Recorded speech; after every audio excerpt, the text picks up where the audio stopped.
Hey there guys, and we are live. Let's see, actually, I will pop back to the camera because I want to start off with this guy. So, the reason I got this guy, and you probably don't recognize him, but the reason I got this guy is because I started printing test piece. And the reason I started printing test piece for these tables is because I remembered I was going to do half the table in unfinished. So I don't actually have to wait for the finished wood. Now, why does it matter that I have a test piece? Well, it only really matters because I know a lot of people who watch me right now aren't terribly familiar with 3D printing, so I wanted to throw this out there. This test piece is, actually, give me half a second because I should have loaded this up ahead of time. Let us, whoopsies, slideshow, there we go. Oh, not that kind of slideshow. You probably didn't see any of that anyway. That's fine. Open it up like this, and okay. Cool. And we'll see how that looks over here. Sorry for the wait. Should have checked it first. My bad.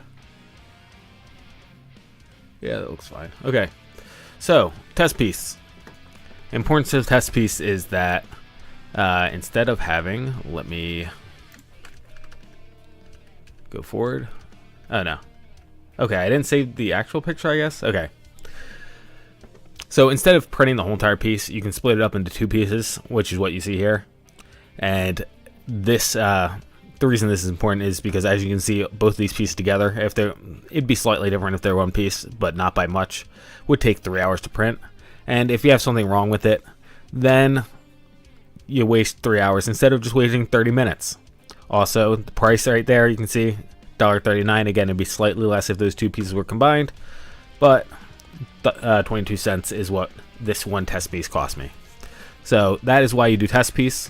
And then I also wanted to mention that, let's say you needed a different dimension, make sure you're always printing in the same orientation that you plan on printing in, doing your test pieces, I should say, in the same orientation that you're printing in. If you don't, then you could get inaccurate results. So, if you look here, this is in Prusa Slicer, for the record, if you don't recognize the slicer. In Prusa Slicer, what I did back here was use the split tool. The split tool is very easy. It lets you do a Z height and then just cuts everything, or cuts your selected model, rather, right at that height. So that's the easiest way to do it. But if I wanted to test this piece, which is the bridging, let's say, which again I don't technically need to test on this model because I know for a fact that that's okay. But if I needed to test a bridging on that edge, let's say, then I'd do something like this. And I created a generic box. You just hit the edit function, and then it says add modifier. You do that, and then you can cut away sections by setting infill density to 0 and then getting rid of all the perimeters. So the inside of the shape will be 0. It will be completely hollow. And then you get rid of the outside by doing these perimeters. And then this last picture is just a... without even printing, you can go ahead and look at the model. And up here, you'll see there's feature types. So things that are probably going to fail or not look good are bridge infills and overhang perimeters. As you can see on this is the piece that... slides into the bottom part on this is the cross beam holder right here, right? The cross beam goes in here, if you remember from the model. And that piece, this piece right here fits onto the other one. I said this should be fine. We made these in an angle instead of it being square. You'll recall we had this square before. We made this an angle because I knew this would be fine. And as you can see right here, we don't see any of this blue purple stuff. So since we don't see any blue or purple stuff right here, we're not going to have a problem printing this. You do, however, see the purple stuff up here, and that's what I was talking about before about overhangs on the inside. So they're calling it a bridge fill instead of an overhang perimeter. The bridge fill basically means that it has two edges that it can reach, which for some arguments is okay. I talked about this before in the project update stream where I talked about how there was a circle in the middle of the one thing I showed you, the one print I showed you, and therefore the bridging didn't really work terribly well because it didn't have multiple points to connect to in the center. This is the opposite. This has a completely solid roof right here, which means that it can bridge across this. Now, bridges, again, I want to avoid them, just generally speaking, normally, because they still are not perfect very often on many printers, but they aren't the end of the world. And again, you can compensate by it by just providing a little bit of extra space on the inside there to get that, to compensate for any hanging threads or anything like that that might get in the way. And it won't be much. It will just be a little bit, but when you're piecing things together, a little bit means something, unfortunately. So you will have to compensate for it. But point of this picture is, most importantly, we're looking for blue, but this light purple is also something we want to keep in mind. Light purple is not going to be bad. Blue is going to be probably bad. And as we can see, we don't have any blue on these features over here, so this stuff should all print fine without even having to print it. We can more or less trust the printer, or trust the slicer, that it's going to be alright so long as our printer is functioning at a decent, as long as our printer's in decent shape.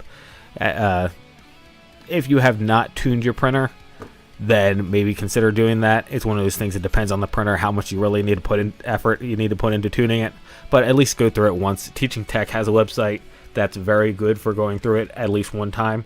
He does have tools for on there to do like all sorts of obscene stuff, like, you know, getting settings per filament. I don't bother with that stuff, but you run through the whole entire thing at least once. I did too, once you put it up, and it does cover like basically all the stuff that you really want to be worried about. So I would recommend that one if you have not tuned your printer yet. Now back to the camera. So here's our test piece we printed, and since I got this base right here, sorry about that, what I wanted to point out with this is, since I have this test piece, I now know without printing all that extra, right, that this is a bit short. As you can see right here, this ledge right here going all the way across is a little too thin, too skinny. We have not enough space on the inside here for the 2x4. So I was able to figure this out without any, without having to print extra. So that's, obviously great to know. And also I have a pretty good idea that it's, I'm only off by like 1 or 2 millimeters, let's say. So that's an easy fix. Now, you want to test multiple things. So I just spun this board around, and I'm going to test the back edge. And testing the back edge, I can tell that I got a lot of play left-right. So if I started with this edge, then I might sit there and say, okay, I've got that whole entire gap on the inside there, right? And I'd say, okay, cool, I don't have to adjust anything. And for a lot of things, especially if you're doing 3D printed parts, putting 2 3D printed parts together, that'd be completely fine. You could look at that gap and you could even tighten that up if you wanted to. The problem is that we're dealing with real world stuffs. So when I flip this around the other side to check, I find out that actually, depending on where I put it, for example, this top edge, it's actually really tight. So this top edge, as you can see, it's tight against there. I actually can't, it takes a good bit of force to knock this off. Okay? So, again, on the one hand, I can sit here and say, okay, well, I mean, this is the thickest part of this board, so if it's fitting just fine on the thickest part of this board, then shouldn't that be alright? Well, again, real world things, I probably will run up to another board that might be a little bit thicker, so probably better off just to increase the dimensions on the width here as well. So that was a quick rundown of testing prints. The other thing that you might be curious about when you're looking at this is, taking a look at the wall thickness. So this is 6 millimeters if I recall correctly. So how do I feel about 6 millimeters there? Is that too much? Do I want to go down to 5 millimeters? I'll probably just leave it as is. But that's something else you should be taking an eye out. Just looking at not only the fit of things, but how things look in relative to the other pieces you're fitting in. So, go ahead and look at those walls and see whether or not those walls look like they need to be thinned up, or they can be thinned up, or etc. So that was everything I wanted to cover as the primer for this episode, and now we can get back to printing. Not that printing, designing. I can get back to printing after I'm done this stream. That's the word I'm looking for. So, printables. I am aware that you are not seeing what I'm doing on Fusion right now. That's because I forgot to open everything up. In case you didn't notice, I had to push the screen back 10 minutes for reasons, so I did not actually get a chance to finish setting up, but here we are. So back to large table. So the last thing we needed to do on here, actually, let's really quick go ahead and back up a second and get this stuff modified. So there's a couple things that we can do here. To get this, again, we printed our test piece and we found out that these walls that are formed to the 1x4 are a little skinny. We need a little bit more space in them.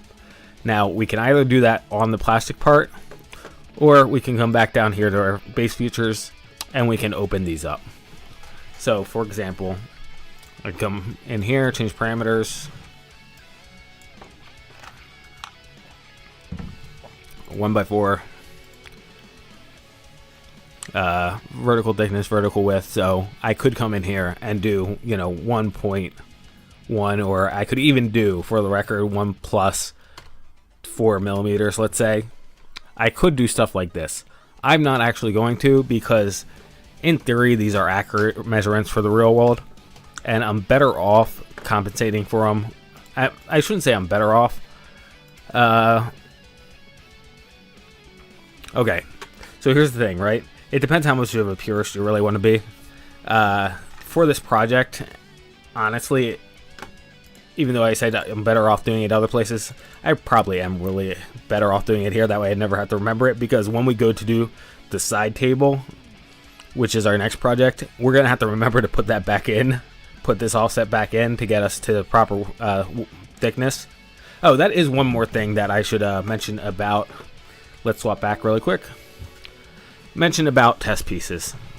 That it didn't occur to me until I went to talk about it. So you should also double check your printer. So if this is a little bit short and I think that this needs to be a little bit wider, I should come in here, check the width on it, so 82.25, okay? And then check what my design said it was supposed to be. So let's go ahead and look at that. Pop out over here, turn that off, and inspect. So I'm getting 82.5 on there, and we're in human units right now.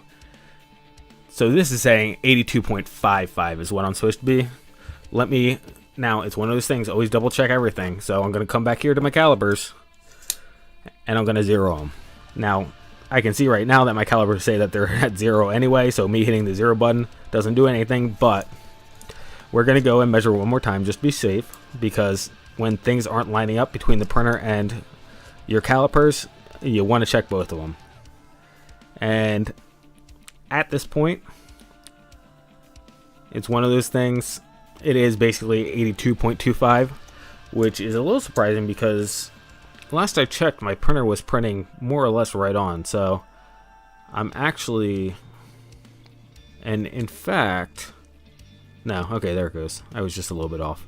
So yeah, it looks like my printer's underprinting by more than I thought it was, and I just found this magnet right here. I'm gonna get rid of that and try measuring again.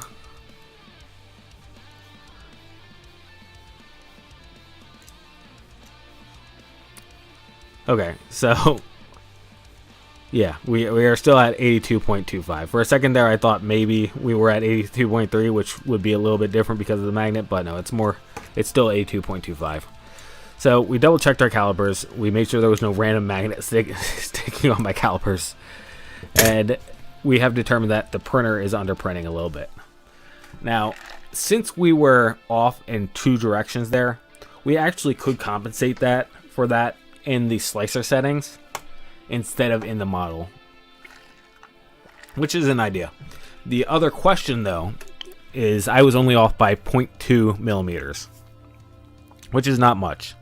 And normally I always tell you I go 0.05. I normally come in here before I print and offset walls by, whoops, sorry, back up, click the wrong thing. And I normally offset all my walls by 0.05, right? So if I offset my walls by 0.05 for 3D printing, then that would mean that my actual 3D printing size would be 8.35 instead of the 8.55. So we're off by 0.2, not 0.3. So there's that. But even if, but point being is that since I'm off in all my dimensions, it looked like, with the exception of possibly Z, I may not be off in Z, we could scale the model up by a hair. Or, and here's the other thing, is that 0.3 millimeters is really not significant enough.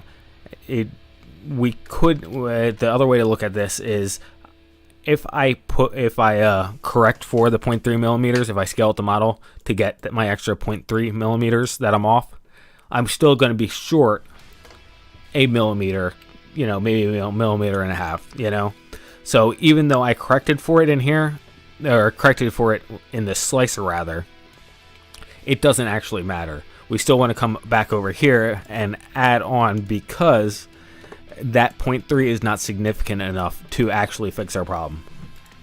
So that was a lot of words to just say, even though you can optimize something, it may not necessarily be worth all the trouble. So, thickness and width. So, the thickness we were off by, I want to say like 1 millimeter. So I'll go 2 millimeters just to be safe, because again, we may run into another board that's slightly larger. And then the width, I'm just going to do 2 millimeters as well. Again, we could compensate for this in the over here as well. We could have come over here and changed this dimension. And the reason, just to reiterate, that I'm not, is because our other models are not going to have the same. We're going to have to compensate over here as well. So when we start doing plastic joints over here on this model, those models will have to remember to add that back in. So it is better to do it over here if you have multiple models. If you only have one model, then I would just as soon take this, which is what I was saying at the beginning. I'm just as soon as take this guy, these 2 millimeters, and put them inside the plastic parts instead to compensate, and leave the digital representation of the 1x4 and the 4x whatever the heck it is, the slats, and leave those pure. But since that's not the world we live in, I have changed them over here, and now all the models that I make from now on will not have this problem. Now, when we update over here, because we used a lot of arrange to get stuff in place, a lot of stuff is going to be slightly off, unfortunately. So if we look here, you see this stuff is slightly off because it, again, arranged. And we can see down here, we even got an error right here. So we're going to have to come back in here and fix some stuff. So let us fix this, because, again, Fusion does not actually remember how you move stuff around, unfortunately. So we're gonna have to bring that back up, and hopefully that fixes this yellow box over here. We're about to find out. Oh, finished position. Alright, so that does appear to have fixed this guy, but we still want to take a look at it really quick just to confirm. And yeah, this guy was 45, and etc, etc, etc, so it looks like we're good. I don't see anything broken here, and we don't have any errors. So we will go ahead and hop to the end and observe. And here we can see that looks like stuff fell off again. So let's see where it fell off. So here's this. Doink, doink, doink. Okay, yeah. So again, we were arranging stuff. It looks like chances are I slid this stuff around. So evidently, because I moved this, it dragged the other stuff down. Not entirely sure why, but there's probably a reason. Well, not probably. There is a reason for it. Let's see. 1x4. There we go. Turn that guy off, and then we can find... Actually... Okay, so this guy looks like, this is what I wanted to check. This is the guy we fixed earlier. This guy is correct. That guy is off. So let me look at this then. Controls, well actually, never mind. Don't Control Z because we already know that it is the other guy that had the problem. Actually, we're off here too, so I am gonna Control Z here. And Control Z out again, and we're gonna get back to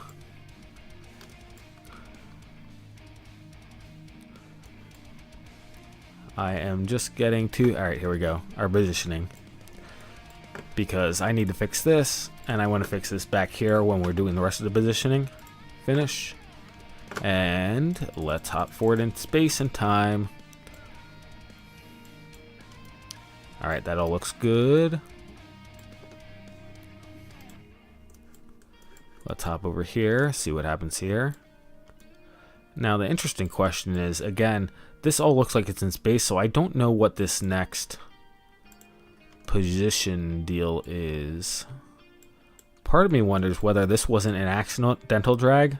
So basically, I did one of these and then hit enter save. I wonder if that's what that was, because I don't know what that's actually achieving right now. Because everything else looks like it's in line. It's one of those things. You could always go back and watch the previous stream and probably figure it out. But I'm not doing that, so there. And I'm going to fix this guy. I noticed before we started changing things that these guys, because we added this extra meat in here, were now off. So we'll just fix that. And now they're back on top of the table. And this guy probably, yep, that guy as well. So we'll fix that. And someday we'll actually get done this model and we can move on with life. Finish position. And move on. Alright.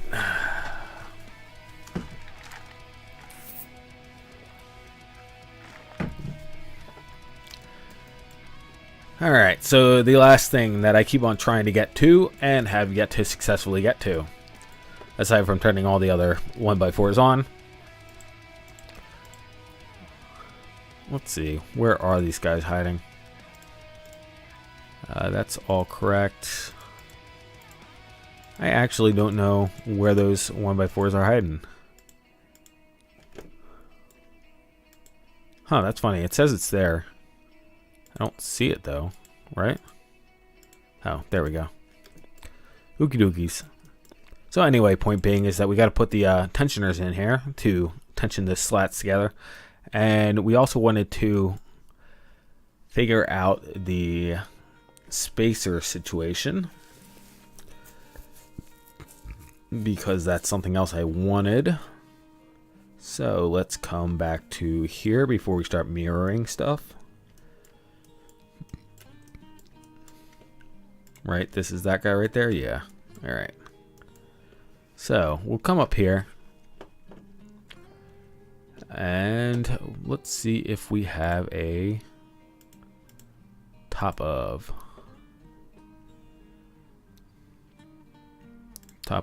side of leg. Nope. And no thingy, no construction planes in there. So we will go ahead and toss one up there. And we'll start drawing. Now, this guy right now, we are drawing on the side, remember? Oh, wrong face. There and there. So this is getting printed in this orientation. So putting features on the top here is no longer so much a problem as it was before. Just getting it out there because I did talk about this being a problem before, and I just wanted to make sure we're on the same page. It is not a problem anymore. Now, there's a couple things we can do to get the walls in here. And the walls would be, well, let's see. So what I'm thinking is right now, let us finish, and I'm going to come back up here just to demonstrate so that we all see what I'm talking about here. So you see how the slats are, we got it set up so that the slats are right here, and we got this lip around here, so we can actually bring this lip up to create a fence, a short fence for these guys right here. That's cool and all.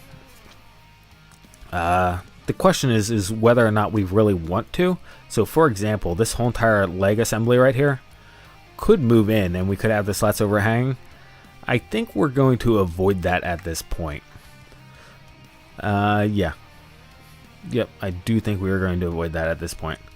Again, there are options, you know. We have a lot of design flexibility here about whether or not these guys, you know, can hang off the edges or not, and we just put a tensioner this way. I think we're going to avoid that one. We're just going to go ahead and put the lip around here. Now, the next thing I wanted to talk about too is the tensioner that we've been talking about. Is a screw that goes right about here. Well, technically speaking, I was going to put it up here. I was going to put it up here, and it would be connected to a piece of plastic, basically, that sits down here and pushes this guy in so that the slats get pushed together, because we have these gaps that we cannot, or we might not be able to fill with little spacers, for example right there. So we would want something to push the slats together. That's the purpose of what we're designing right now. The fact of the matter is that if we put it up there, then you can't really use this corner of the table. So if we just, I'm going to come back, and there we go. If we just toss the fence in here, and I guess I'll do that with an offset, and wall thickness, and minus wall thickness, okay. So if we just toss this wall in here,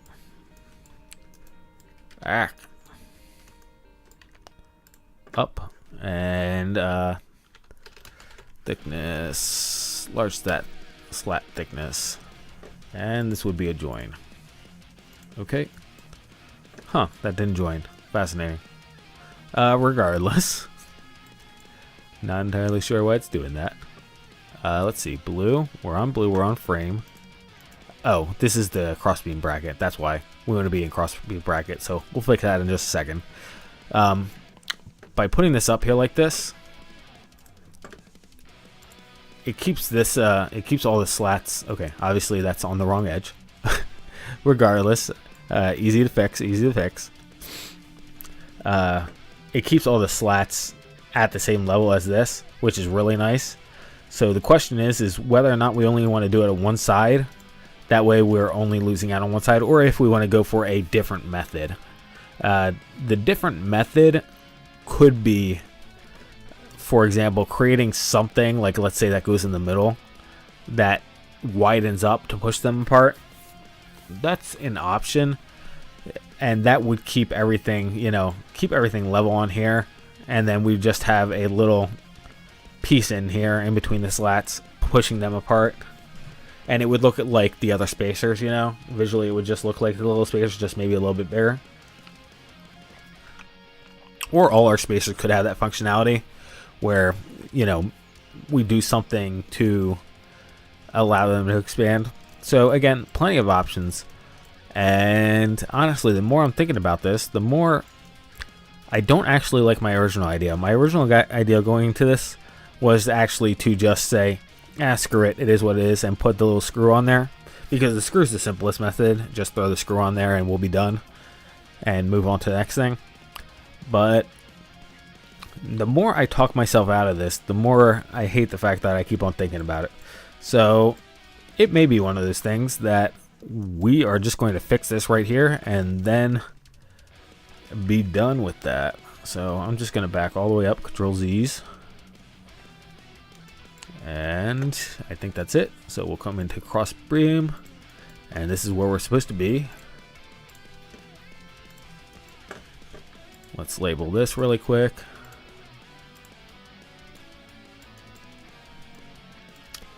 This is funny. I kind of, alright, whichever. I kind of thought I had labels on these guys, but I guess I don't. So, this is top of cross beam bracket. Okie dokies. And we'll do this. Project that. And do exactly what we just did, but this time we are going to make sure that we are going in the correct direction.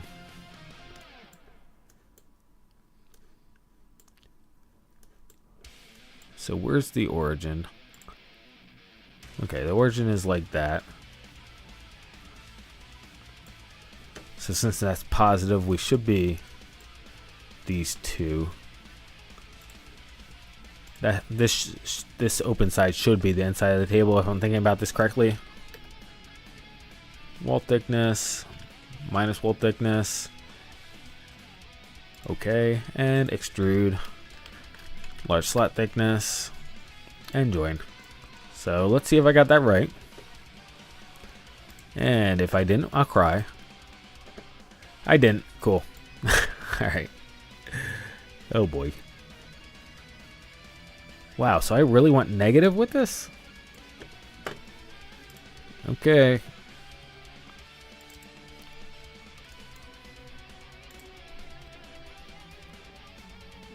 I guess just delete this.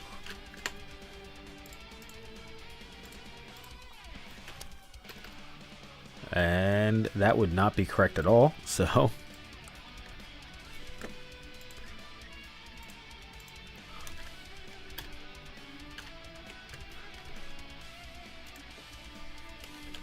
let's go. All right. Did we do it? Did we stop being stupid? Nope, we didn't. Oh my goodness. I literally knew that.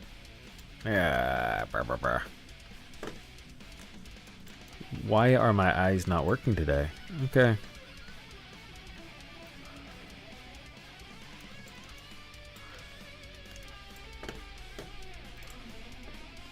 Okay. Don't screw it up this time. End the stream if I do. Wall thickness minus enter. Thickness. Large slat. This is Y positive over here. Y positive is the opposite direction for some reason than we were doing before. Don't ask me why, but evidently it is. There we go. Okay. And then, for some reason, this guy is now backwards, which is really weird. So, okay, now it's not backwards anymore. And I don't know why. Just Fusion not recalculating things correctly, I guess. Okay. Okay.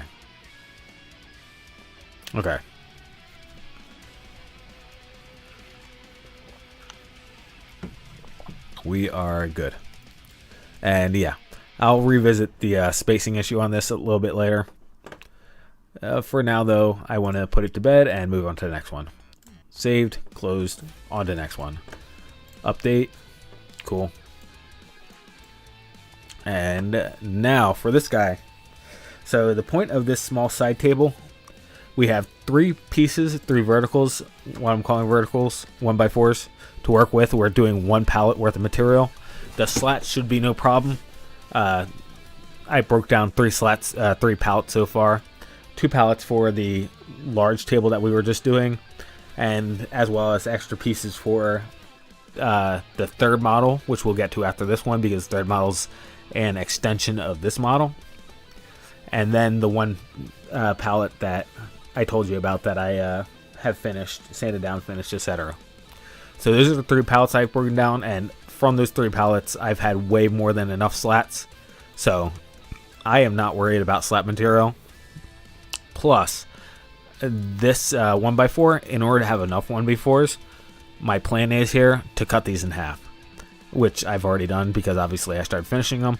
So that is the situation with this side table. This side table will cut these 1x4s in half and then use any number of slats, which is going to be effectively half a 1x4, so half the 44 inches worth of slats, which is way more than we actually have. So, way fewer rather, way fewer than we actually have. We have way more than half of 44 to 22 inches worth of slat material. So we're good on the material front, so long as I can design this within the material constraints. Now, the way I was looking at designing it, I'm going to go ahead and do a bunch of boundary fill, or I guess I'll do just one boundary fill for now, to get myself a new 1x4 that I can cut in half.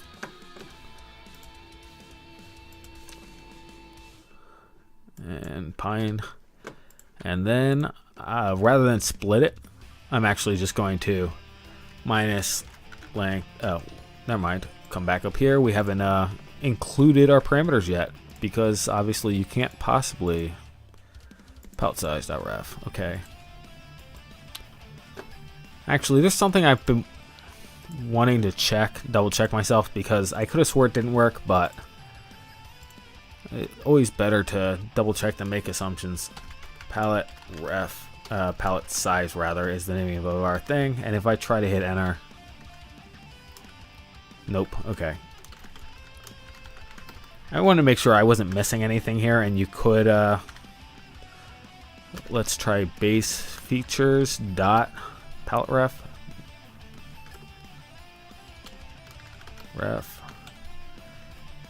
I just wanted to check to make sure that I wasn't going stupid, and there is no way to actually get to the parameters without starring them.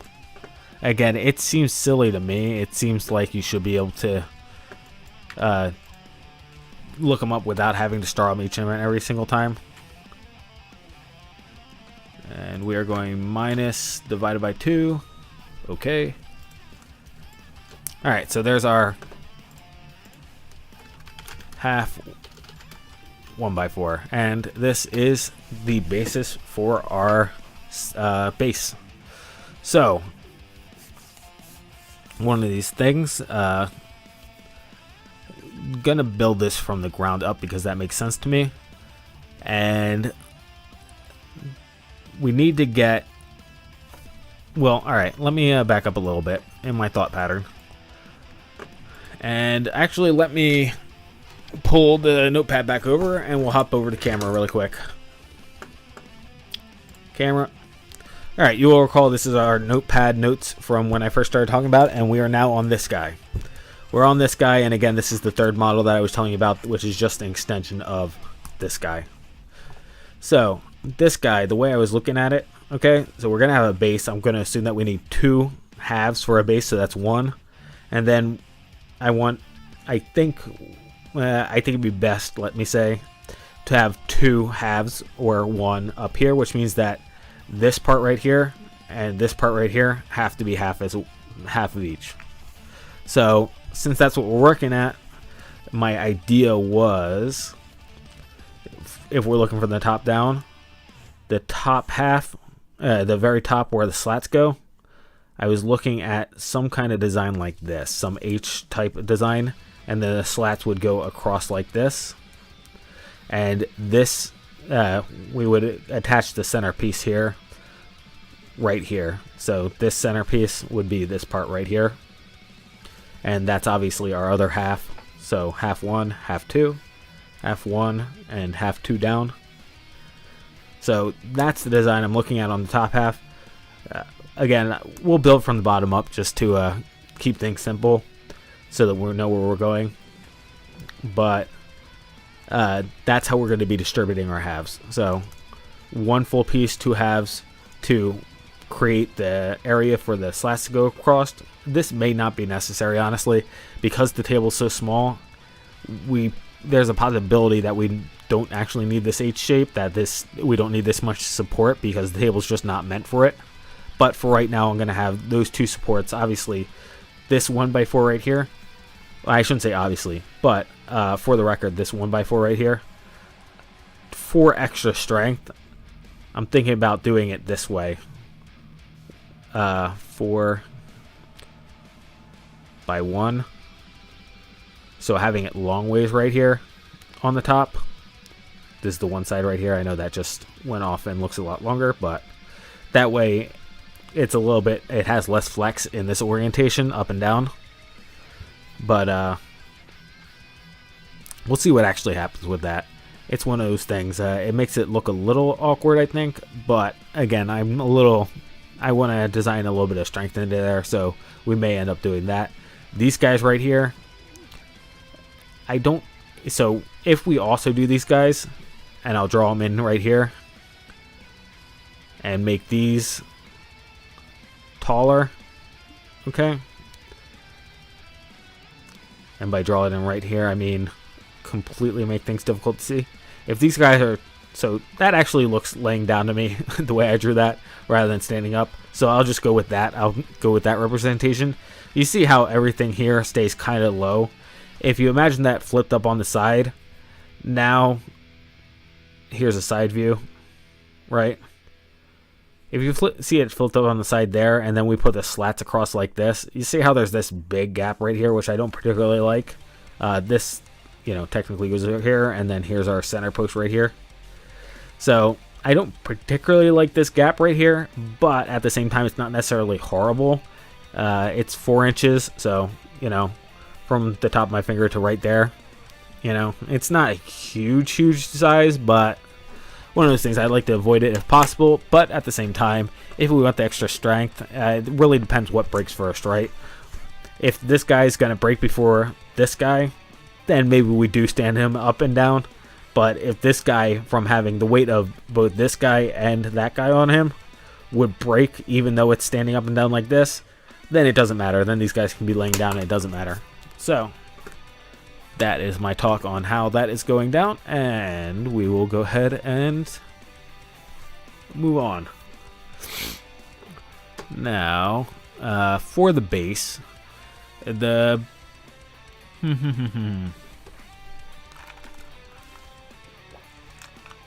I wasn't completely sold with how I was going to do this. It's one of those things, the most basic base is just a cross shape, right? So let me take this guy. Components, not bodies. Create copy. And spin you like that.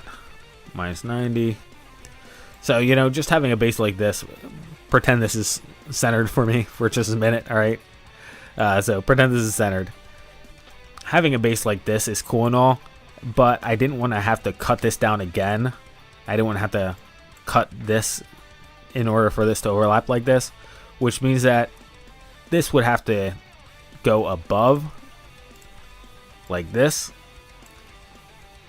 Okay, maybe not like that. Components. Why do you keep on I changed the components before. Alright, so it'd have to be above like that, right? Ignore clipping. Which obviously brings everything way up, and we'd have to do something right here. We'd have to add extra feet right here, which is annoying.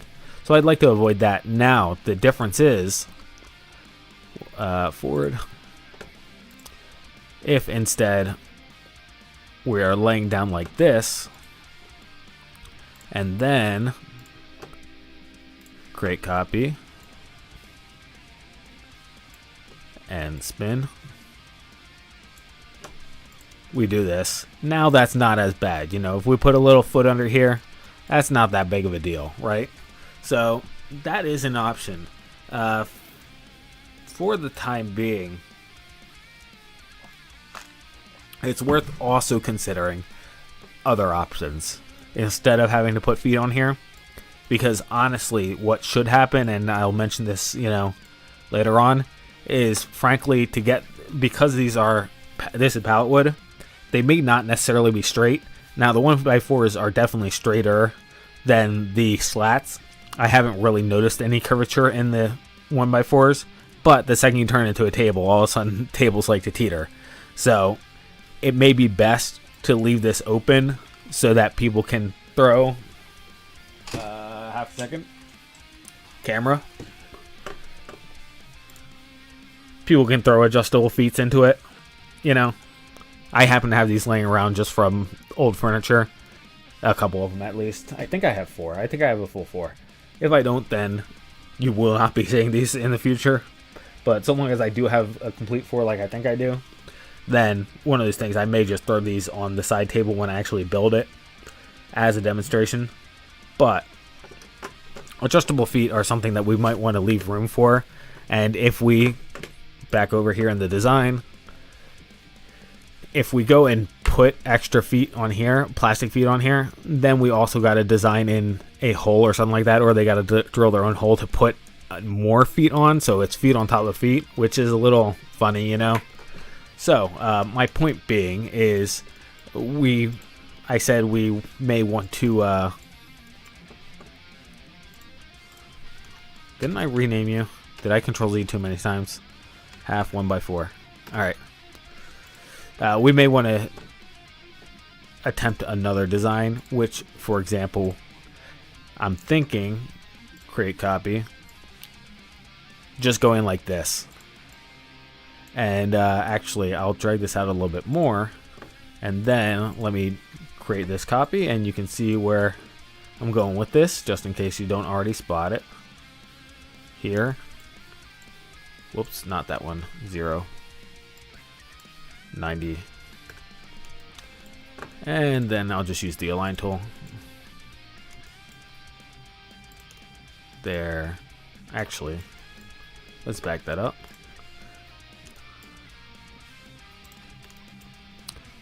There and there. Okay. And then align. Center that edge. Center that edge. And like that. So we could do something like this, and then the way we combine this, this particular model is a model that we can use, that I am allowing us to use hardware for. The other model, the full-size table, I wanted that to be, as I said, print and play. I didn't want you to have to use do any drilling or sawing or anything like that, aside from getting the pallet apart. So that one, that was the restriction of that one, but this one,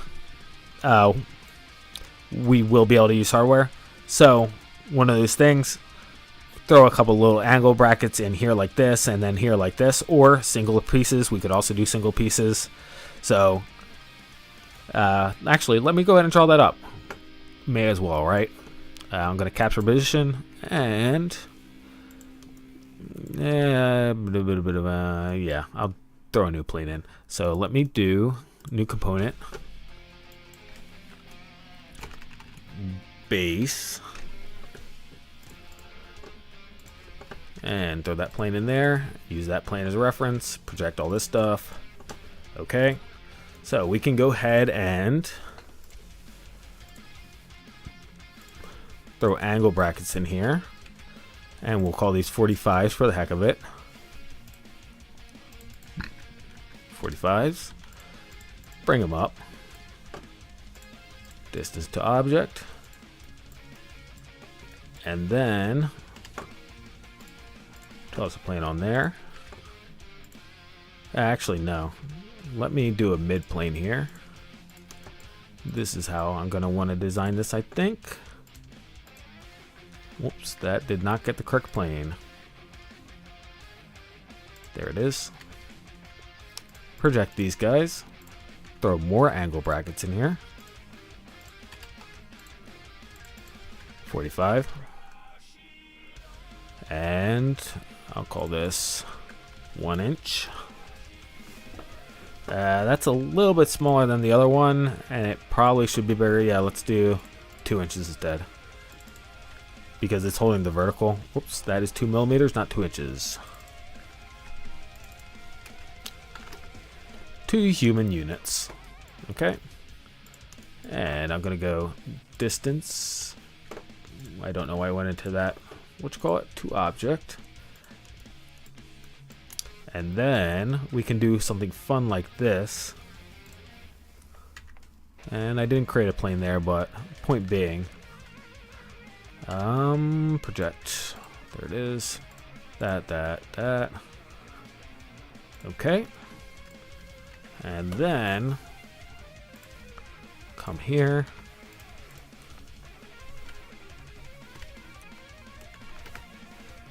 Six millimeters. This is supposed to be a join. And what's your issue? Alright, join. So you can see how you know, we can go ahead and combine these shapes. Obviously, this guy is not quite correct, and we can go ahead and go back and correct him because I just added this here. So my point being, the reason I'm doing all this is we can make this a solid unit so that the pieces all line up specifically, or we can do it in, like I said before, individual angles. Either one is frankly fine. I think probably, and the reason why I'm going quick and loose with this, I think it's probably easier to just create one single angle, corner bracket, and go from there. 45, and rather than being centered, let me see. Well, actually, this should be 2 inches to begin. Okay, it's not 2 inches. Oh, that's right. We're 3.25 is what we actually are. So, yeah, I guess I'll go 1.5 inches. And click that. There we go. So I'll just design this one. Again, you could do what I did before and create a whole entire bracket that fits around everything and pieces everything together. But I think this makes more sense to just have these single pieces. It's simpler and everything doesn't have to line up completely perfectly. So if our 1x4s didn't line up perfectly into that bracket, then we'd have issues. Doing it this way, not so much of a problem. And I wanted to come in here for black because when I think angle brackets, I think black for whatever reason, probably because that's the color I print all my stuff in that I make randomly for around the house. And actually, I did all that, and I should have distance to object, new component, angle bracket, and make that black again. And then I'm gonna hop in here and throw some holes in it. And how do I want to throw holes in it? I guess I'll throw holes from this side. So let's turn these guys off. Project. You will see that I just did that face instead of doing the plane. And unlike before, a few minutes ago, when I just grabbed the face because I was doing a demonstration, I did this specifically because this is such a small part and minor part that I'm not too concerned about not having the plane. Basically, sometimes when these things change, they can throw you off if you're just using the face of an object. So if this object got reconfigured somehow, then all of a sudden I'd be way out of sorts and I'd have to really redesign everything, redo this whole entire sketch basically, if the face either got changed or was replaced by another face. So that's why I normally do offset planes, because the offset plane, you just change the offset plane to a different face, and then you're technically still on the same plane for your sketch. Now, sometimes the projections don't line up, but everything else should. So that's why the plane, creating a new plane and then doing a sketch on the plane is a little bit safer. Now, as for what I should make this, that is a good question. So, give me half a second.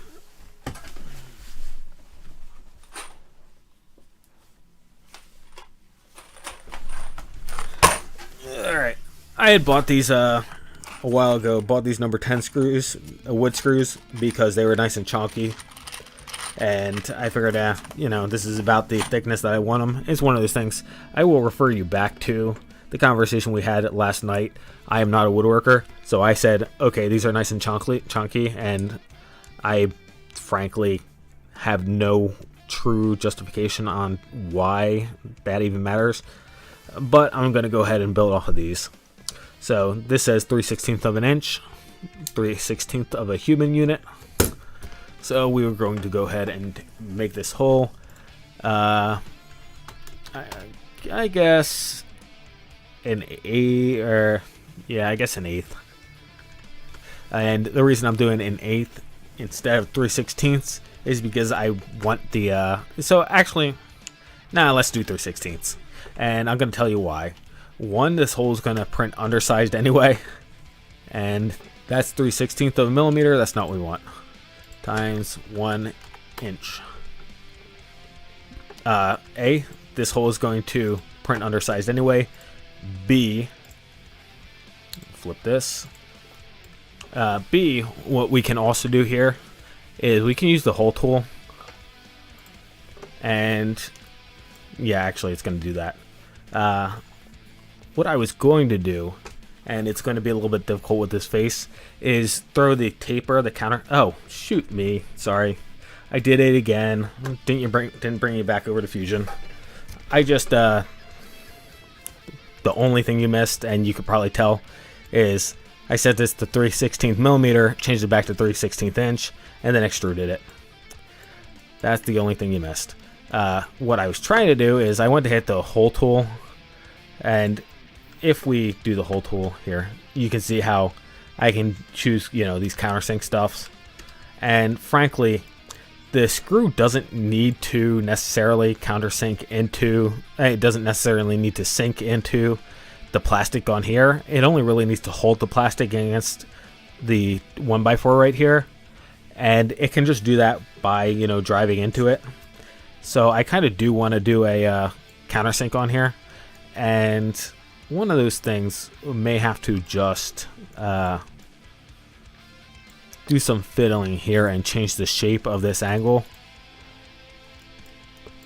And I have this centered, and I probably shouldn't. I should probably move this out, so I'm going to do that. And go center on here.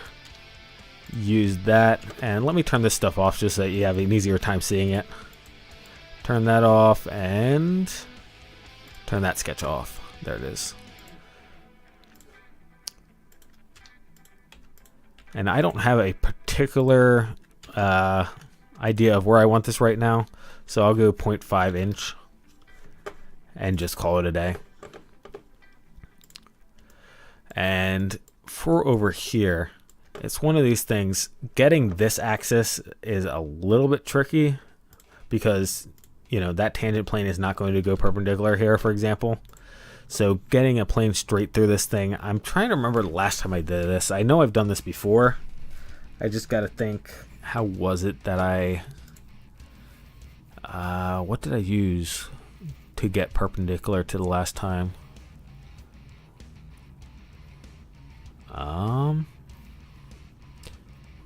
I know I've run into this problem before. Now the fact of the matter is okay, I'm gonna show you the easy way to do this. Okay, we'll do the easy way right now.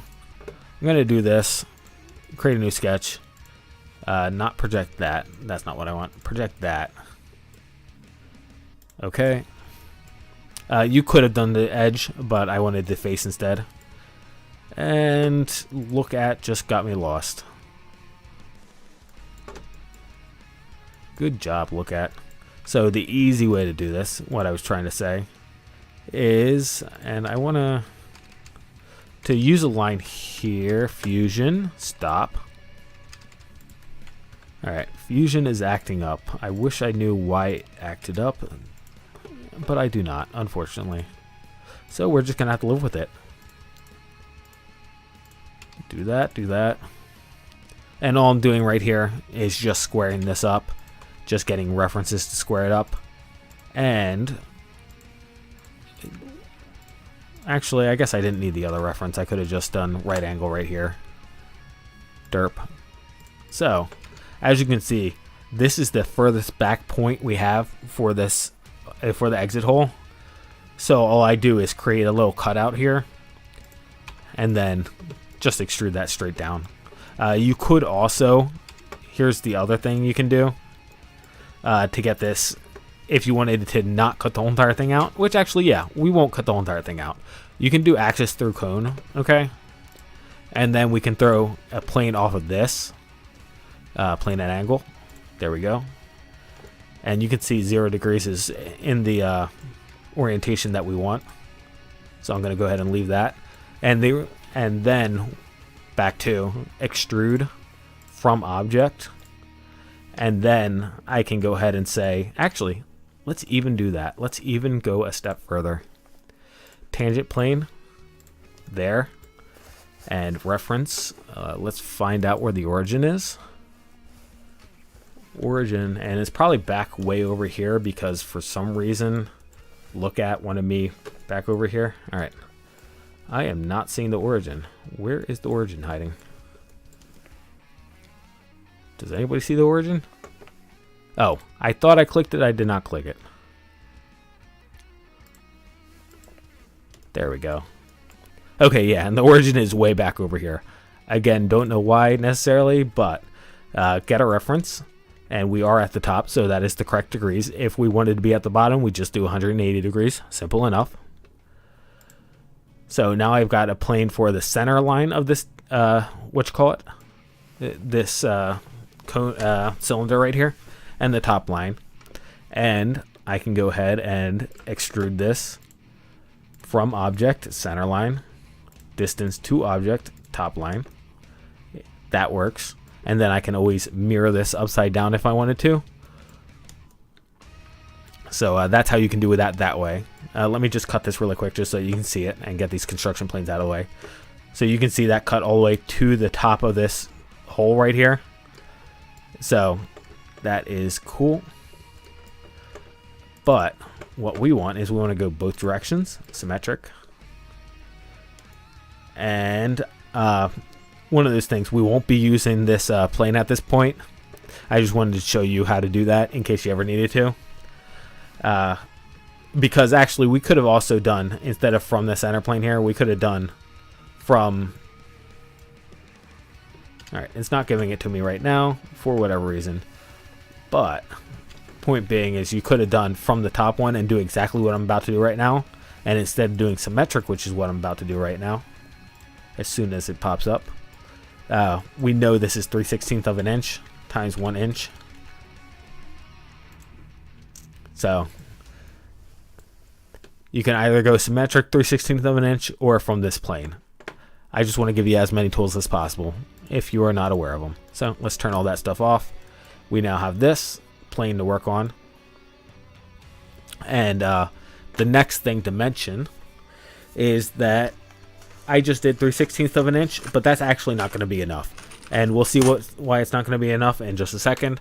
And what you hear me doing right now is pulling a screw back out because I forgot I had one on my desk to get the head of it. Because again, what we wanted to do was get the countersink on this guy. This is 23/64 is what my calipers are saying. So that's what I'm going to use. And the reason we did all this was to come in here and actually what I should do, yeah, it's one of those things. I don't use the whole tool too often. Yeah, it doesn't look like I have. I'm gonna just double check really quick. Not that guy, that guy. I don't think it has an offset available. No, it doesn't. Okay, so what I will do then, there's a couple things. Obviously, I used all these planes and axes to get this cut out. I could have come in here, done some maths, and figured out where I wanted to start the hole. So, for example, I could have gone like this. If I don't know, if I'm sitting here and I have no idea where the heck I'm going to put this. Okay. Again, this is ending up being more of a learning stream than a design stream, but you know what? That's all right because, frankly, obviously, with what happened earlier, my brain isn't all too with it right now, evidently, and that is not correct. Wake up fusion. There we go. What I actually meant to do is do this. And do that. And we had this as 1.5 inch. How far did I put this from the edge? All right, not 1 inch. Oh, 0.5 inch. That's what I did. The 1.5 inch is the length of this side. I did 0.5 inch from the edge. And I think I did the same exact thing where I did it in machine units instead of human units. So we can do this, and So a couple different things. We can use one of these things with a points through points and do stuff like that. But frankly, the line is the easiest thing.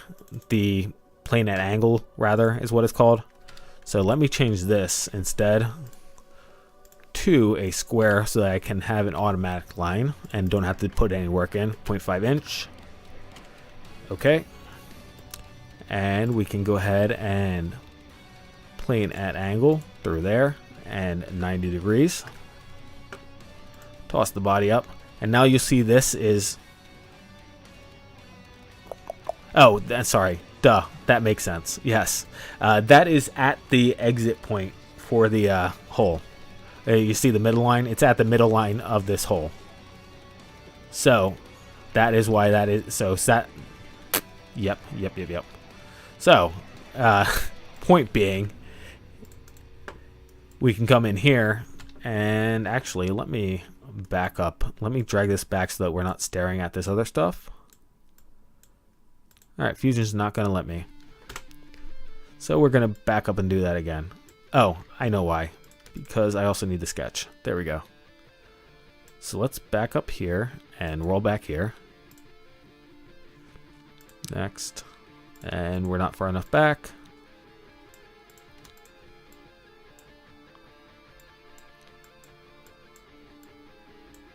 Alright, there we go. So, we can do this. Start my sketch. Intersect that. Okay. So that is the intersection. That's this midpoint of our circle here. Throw our... we can actually... Let me not even do this. I'm going to delete that and just do a point. Because the hole tool right here can do a hole like that. So all we have to do now is fill in our information here, right? So the countersink. And we want to go straight through. Simple. Straight through works. And right there, flat or angled. It doesn't necessarily matter because we're going all the way through, as you can see. So I'm not going to worry about it. And then we can come up here and start filling in our information, right? So the overall length, again, doesn't matter. I want to go all the way out the backside, so I'm going to skip that. This right here, I just said was 23/64 times 1 inch. That I'm going to assume it's 90. I actually am not entirely sure, but that seems like a reasonable guess to me anyway. And then that degree doesn't matter. And this is 3/16 times 1 inch. Okay. And there we go. So that gave us that, right?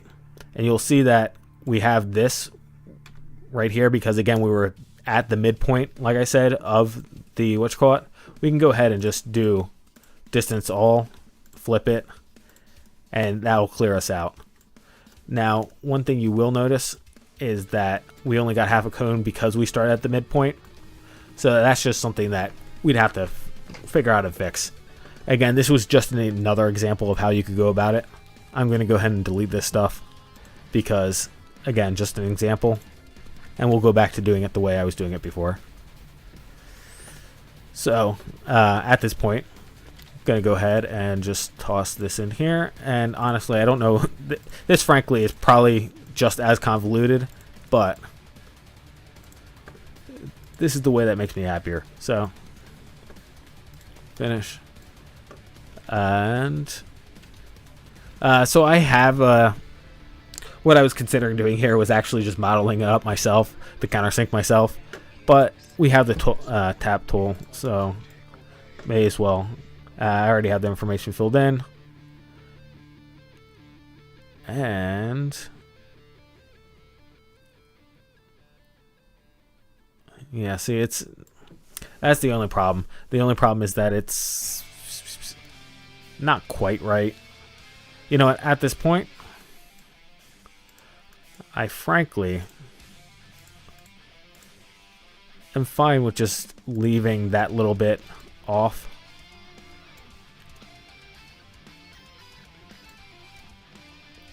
Yeah, I'm fine with it, honestly. It doesn't look terribly nice, and I might come back and fix it later, but let's just go -1. New offset. And Fusion's farting around again. -1, please. You're not giving me an error, so what's the problem? There we go. And that just opened us up a little bit so we can have an easier time getting the screw in there. Now I'm going to go ahead and do plane and angle through this guy. 45. A couple different ways you can do this. Whoops. That is, wait, 90? No, it should be 45. I'm just opposite. There we go. Again, a couple different ways you can do this. I'm just going to mirror it like this by using the plane and angle. Mirror, features. And how much of this do I need? That guy, that guy, that guy, that guy, that guy. Select that guy. Okay. And now we got our two angles. Again, I very will likely come back in here and make this prettier because, yes, it does great on me, but I am in we are barely anywhere on this project mode, so I am going to go ahead and get us a bit further. So actually, I guess mirror. So let's get some mid planes in here. Mid plane, there, okay. Mid plane, there, okay. And then we will go ahead and it's interesting. So there was actually an argument to be made. Actually, I could still do it. So here's a funny thing. Just again, this is going to be very much a learning stream. Just me demonstrating different things that you can do. So you can use two planes to make an axis through their intersect. In which case now I can go ahead and instead of mirroring it twice like I just was going to do, it's the same number of features on the bar on the timeline, but because this axis would be a mirror, but we're gonna go ahead and grab that. Oh, actually, I wanted components. My bad. Angle bracket. Oh, there we go. Angle bracket. Axis. 4. Okay, no, that's a good reason why it's not going to work. Because circulating around the... Like I said, brain's not working today. Okay, let's go back to just doing the mirrors like I planned on originally. That is thickened. That is not mirror. Components. Angle bracket. Okay. And then we just mirror that again.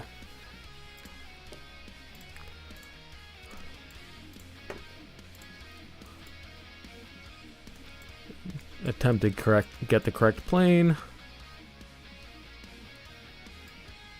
There we go. Okay. And then we can just go ahead and create a copy. Okay. And we'll just align it and then we'll go from there. Gonna have to turn that guy off because I put him inside. There's that. And actually, back to using the corner here. That guy.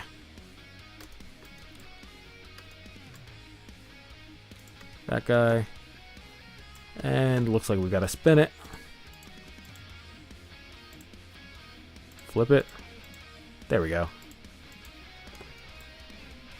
Capture. And then we could go ahead and mirror this guy just like we did with the other ones.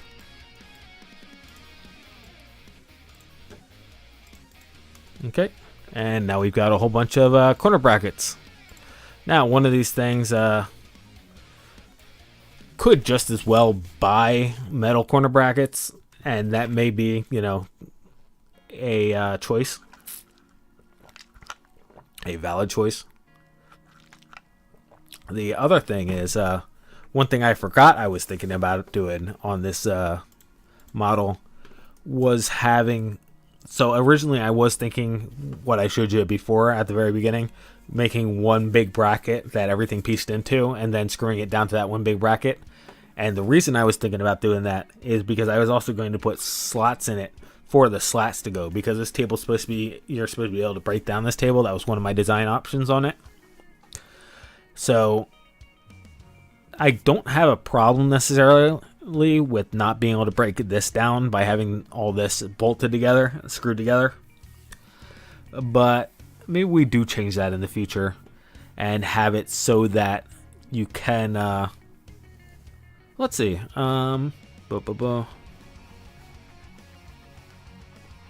Alright, so we only have one screw in each side here.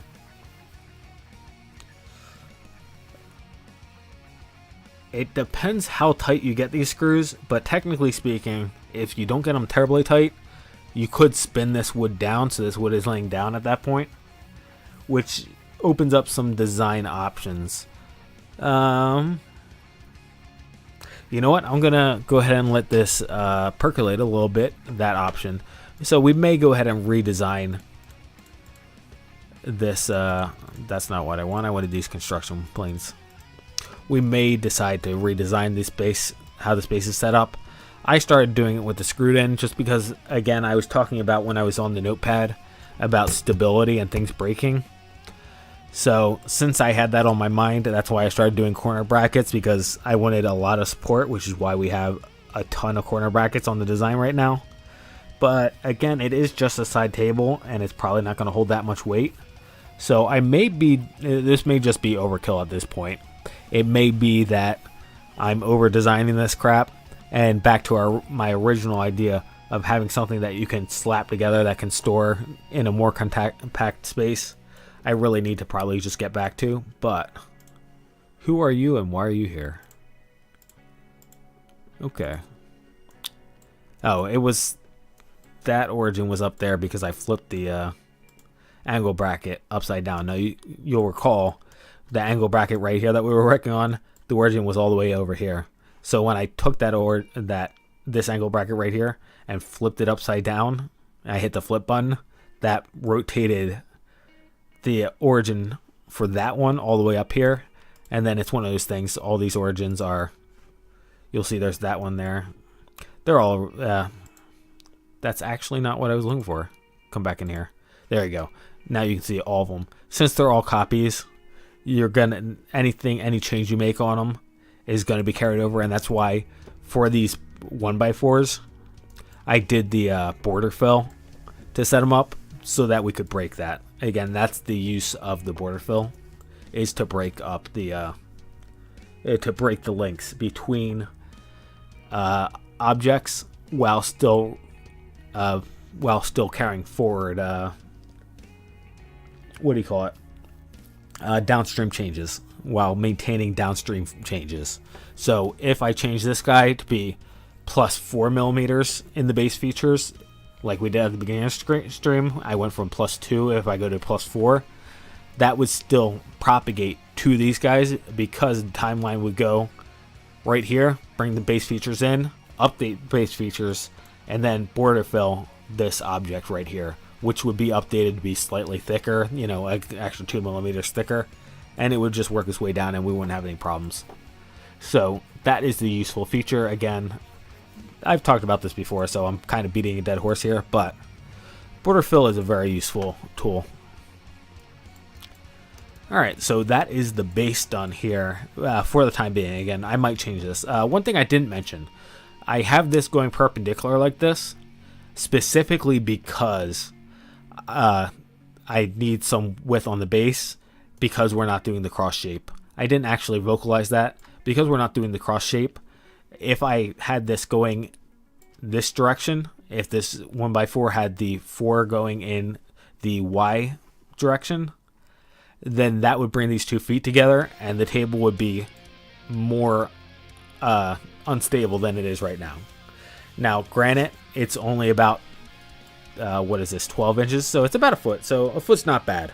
Again, it's just a side table. So a foot, I'm going to say a foot's not bad for the base of a side table for stability purposes.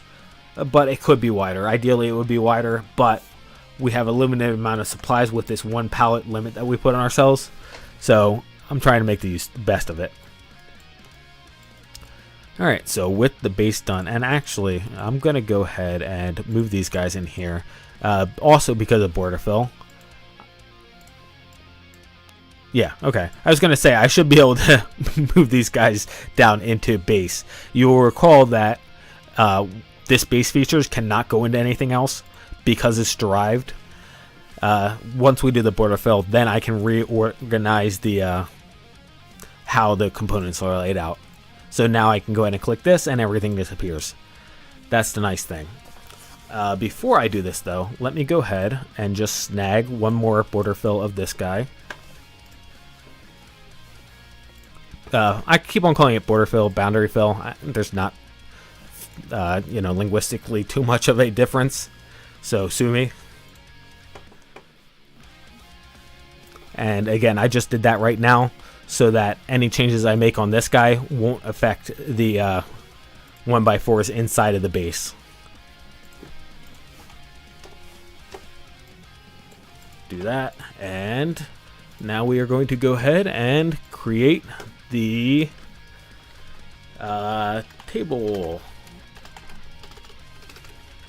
tabletop. For the record, the reason why I wasn't too concerned about doing boundary fills over on the large table design we did, is specifically because the large table design was supposed to be simple. We weren't supposed to put too much effort into it, and therefore I wasn't worried about downstream changes and whatnot getting in the way. And I knew for a fact I wasn't modifying the pieces. So, for example, when I first did the boundary fill on this guy, I said, this way I don't screw anything up when I cut this in half and make these half pieces, half 1x4s. So, one of those things. Just wanted to explain that so that we're all on the same page. Now, again, I'm going to start out with the H frame, and I'm going to start out with this guy laying straight against the ground. And we may change that in the future. So I'm going to go ahead and just lay this guy against its origin. And actually, because its origin is way out here for whatever reason, I'm going to just go ahead and bring it back over since I'm moving it anyway. And cope with the Fusion's annoying little gimmicks. And that is below the origin. That is below the origin. So let me flip that upside down. Okay. And now we can turn the origin back off. And I will go ahead, capture position, and whoops, solid, move, click, create some copies. Whoops, cancel. Forgot to click create copy first. Always create copy first. Create copy. I'm going to rotate them 90. And then move. Create copy first. Create copy first. Okay. And then let's get these. Actually, what I should have done. Let me back up here.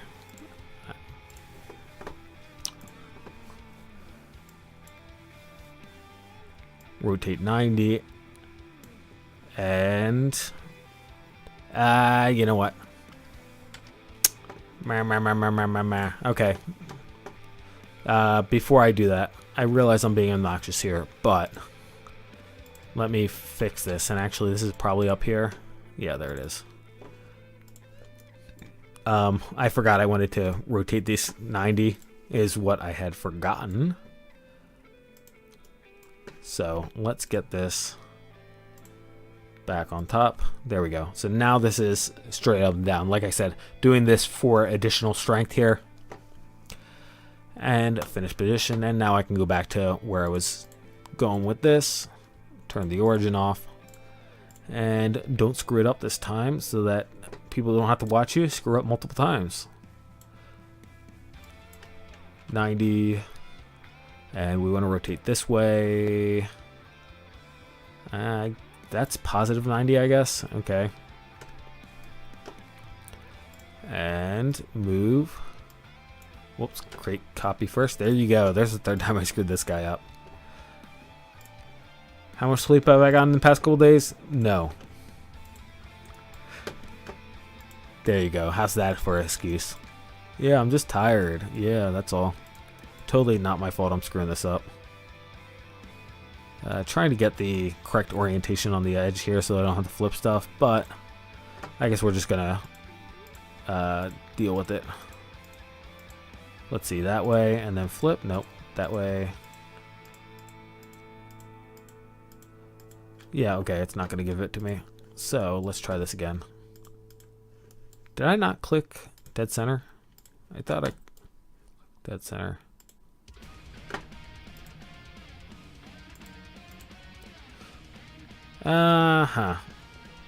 Okay, let's do this. I'm just gonna do this in multiple steps rather than capture Control Z. Yeah, rather than trying to get it right on the first time. Make my life easier. Do that. Do that. There we go. See, easy. Make my life easier just by trying again rather than fighting it. I have no idea why the first one was so difficult. Alright, so that is that. Now, we need ways to hold this in place, and I'm thinking one of those things, just half sleeves on here. Again, they can be screwed into place because this one's allowed to use hardware. And then these can just sit inside of little C channels. That's the idea that I've got going right now, and obviously these will have to be moved again in order to get back onto the C channels. And it's one of those things, I very well may have been better off not doing this right now, not playing with all those arranges, but I wanted to at least see it sitting here. That is why I did it. As for the tilting left and right part, that is a good point. I'm glad that nobody brought that up. The C channel thing is not going to work.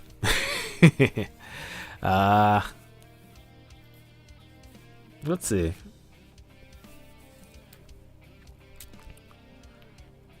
Just trying to think the best way to... Okay, so rather than C channels, how about we do instead the reverse? Yeah, that should probably work. So we're going to basically do angles like we did before. We're not going to put screws in. And that should work at that point. So let's go ahead and design that up. So I'm going to create a new component. We're going to call it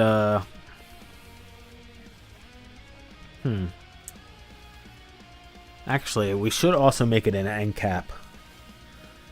That way we have orientation in the Y direction as well as the X. So let's just call it tabletop brace. I don't know, bracket. Let's call everything a bracket. I called the other stuff brackets. We're going to call this bracket too. So I'm going to work backwards from what I originally thought, and I will come from here and use that guy. For a second there, I was thinking I was going to design it around the top one, and I have changed my mind, suffice it to say. So what I'm thinking right now is the front part. So we will have some overhang right here, which I will go ahead and call... Actually, I won't even call it. I will just go ahead and pick up the center point here and call it a day. That's what I will call it. Attempt to pick up the center point there. There we go. And then we will go ahead and center point and center point and align this guy in center. And I think do I want to? Yeah, I guess I will. So here's the general shape. So let me turn the half guy back on. So we'll have a lip on this side that will slide on this way. And then all we got to do is to keep the this guy, or not that guy in place, we can bolt this thing that we're making right now onto there, slide this guy up against here, and actually we could even go further. Again, we're using hardware right now, which means that we could put a screw into the center of this guy right here, and then put a keyhole slot in this guy, so this guy slides down onto it.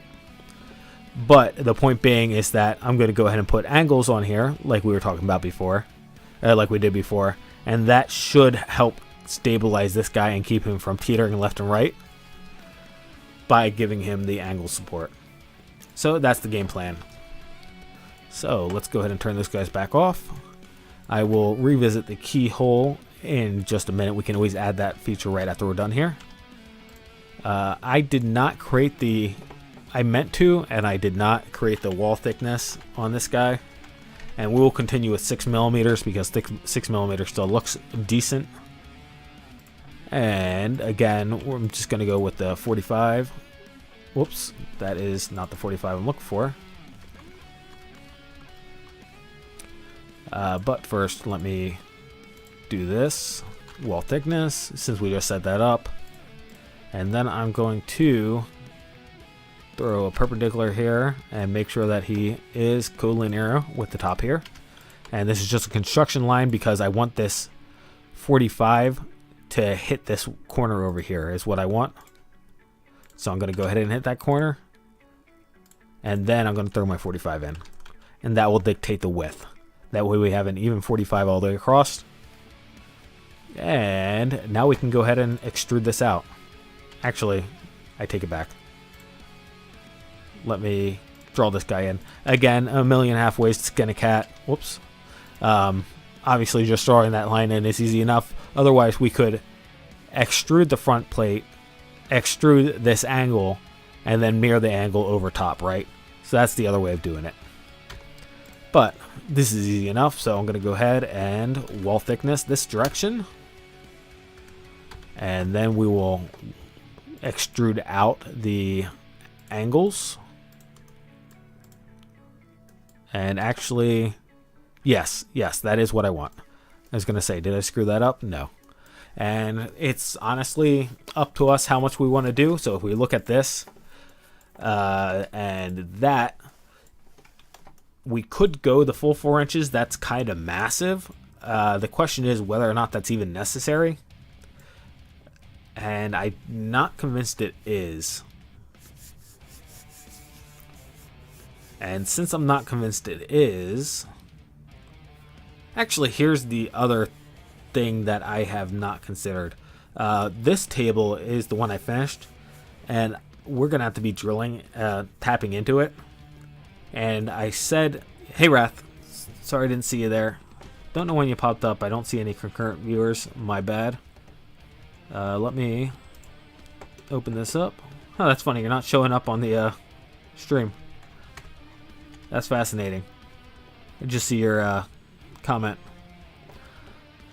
Anyway, point being is that we're not going to have much meat because this is only 1 inch thick. Ah, gotcha. So analytics probably just didn't catch up yet. We're not going to have much meat to grab onto here, which is a little bit unfortunate. The only question then is, do I want to change this and go long ways through the board instead? That would give us more meat. And I could change it in either direction. So we could flip this guy up, like I was talking about before, and do it that way. So we have options. That would save us a lot on plastic, honestly. So I'm kind of interested in doing it that way. Yeah, let's go ahead and do that. So I'm going to make this... actually, let's not extrude this just yet. And let's get that set up. Wasn't particularly happy about having these guys standing up again because of... Yeah, of course you did. Come back. Alright, fine. You be like that. Because of how high it makes it, but I think we're going to get enough of an advantage out of doing it like this that I'm not particularly, like, the payoff is worth more than how ugly it looks in my opinion. So, capture position. Now I'll take this out to here. And let me reselect that profile because I actually wanted the sketch and not the body. There we go. Now we got the sketch. And join is good. There we go. And now we can drill straight up into that guy. And that should be fine. So let's come back around front here to this plane here. And we will go ahead and draw that keyway in that I was talking about. And actually, yeah, all right. So I mentioned before that you could use the hole, or that I normally don't use the hole tool. I've actually done it manually most of the time. And I think I'm going to actually go ahead and demonstrate manually making this because it's a bit easier to see. So at the back side here is going to be our 3/16 times 1 human unit. And let me get a center line in here. Draw it from the top. That way I'm not messing with the origin. And get that guy lined up right there. So this is the back, so this is going to be the smallest part. This is going to be the base of the screw on the countersink part, so, which again, we're using 3/16 as our measurement there. And then I will go ahead and draw a slot. Yeah, slot. And I'm going to go ahead and take this all the way down past the plastic because again, I want this to be able to slide in. So this isn't going to be a full keyway, so to say. It's going to be more of a holder. A keyway slot obviously would have a fat part for the fat part of the head come through, and then we get skinnier bottom at the bottom. Instead, I just want this to slide on, so I'm calling it a keyway, technically not the correct description of it. And as for how high up we want it, it doesn't necessarily matter. I don't see any reason why it needs to be a specific height. So I'm just going to call this 1 inch for right now, and we will deal with any repercussions in the future. Toss an offset plane on the outside, and let me get some names for these.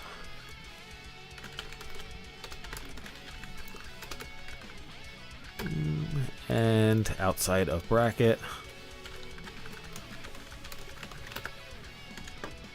So I know what I'm talking about in the future. We'll grab those. We'll project out the keyhole slot there. And then we want this guy to be 23/64, I believe. Whoops, not times. Times 1 human unit. And then we can go ahead and do the slot again. And actually, let me turn the other stuff off just for the moment. Cool. Just so that I don't get confused. And this can be a, a construction line. Another slot. That is not a slot. Okay, it is a slot.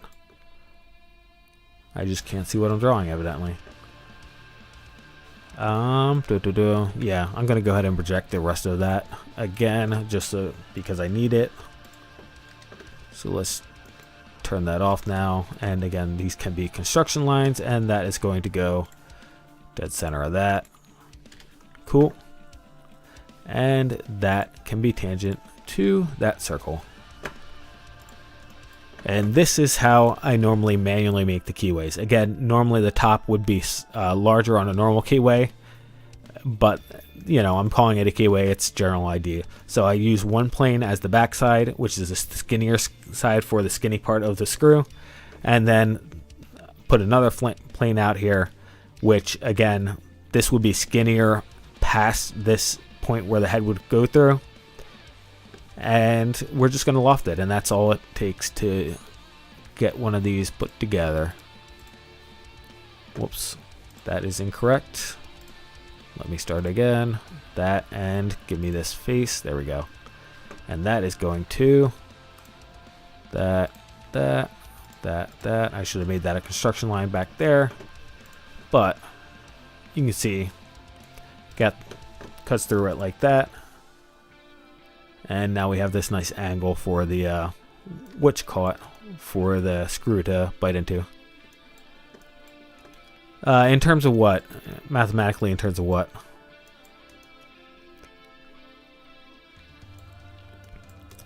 Just to fill some time, or not fill some time, but while you're getting that answer typed in,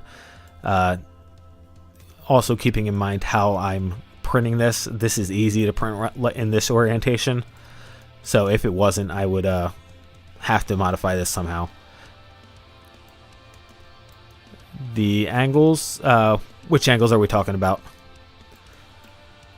Let me pop back over here since you weren't here for the earlier part. These measurements for the 3/16 and the are just taken off this screw. So I'm just putting this keyway into the plastic for the countersink part of the screw to sit into. So let's go ahead and pop up here to this, and I'm going to flip it over. So yeah, I'm going to put a screw in here. The screw's just going to be sitting there, and then this plastic piece, which is going to be screwed into this top beam, will just slide down onto that, and that will keep it, held back over here. If we're talking about otherwise the angles right here, this is just a 45. It's just generically a generic angle bracket kind of shape. Yeah. So otherwise that is that. We called the other ones black. I'm just going to call this one red. Not translucent though. Plastic. Cool. And I just toss some screw holes in to mount it to the board, and I think we're good. Turn these guys back off so I can see. New plane. Bottom of bracket. Dookie dookies. Toss this in here. Grab that guy just so I have a reference.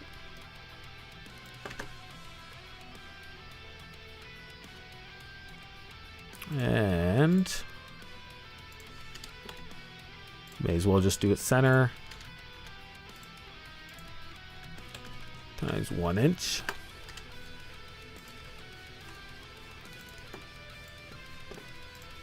Distance all, flip it. Okay. And So I talked about this earlier, putting the countersink in this side. And frankly, it's one of those things. I think I'm just going to come back and do it later because, again, as I mentioned earlier, I was not too happy with the method I went with that way because I was just screwing around and showing a bunch of different methods to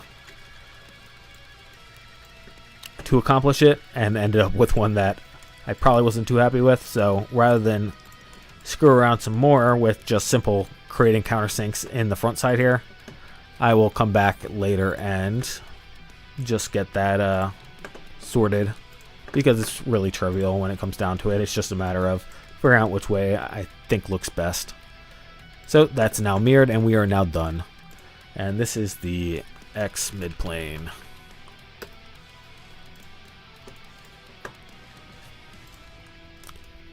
Alright, cool. And now we just need a midplane on the rest of this. And we'll hop up here to this component. Midplane. Okay. And create mirror component top bracket. There we go. There's that, and now we can start adding some joints. Rigid group. We'll make those guys rigid, and then we will go ahead and do this and make this a slider just for demonstration purposes. Whoops, that is not the correct line. That is the correct line. There we go. And oh shoot, back up. I forgot I didn't flip this guy upwards to match. Modify, align. That and that.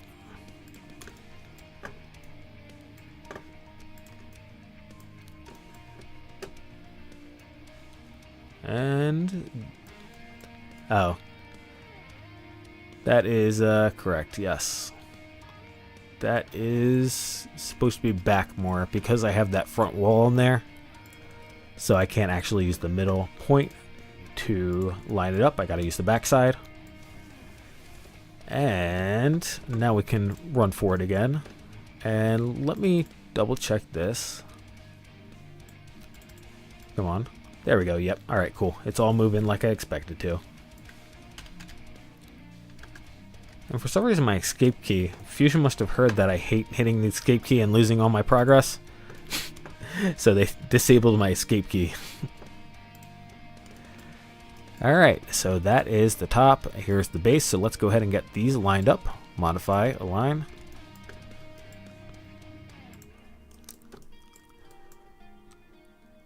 Right there. And one of those things, 99% sure that is the correct orientation I want. So this is the other orientation going with the wood. Yeah, it's one. So slats are going to be heading this direction across this way, kind of like with the other table, how the other table the slats were going perpendicular to the topmost horizontals. So, if the slats are going this way, most natural thing would be to be using it, looking at it like this. So this being the nominal front side then, so that the slats are going in the same direction, or being laid out in the same direction. In which case, you know, if you lean on this side, then you're leaning towards the legs, which sounds about right. So, yeah, I guess I may just keep it this way. Again, the other option like this, I don't particularly hate, and it does give me room for plastic coming up the sides here for this to piece into.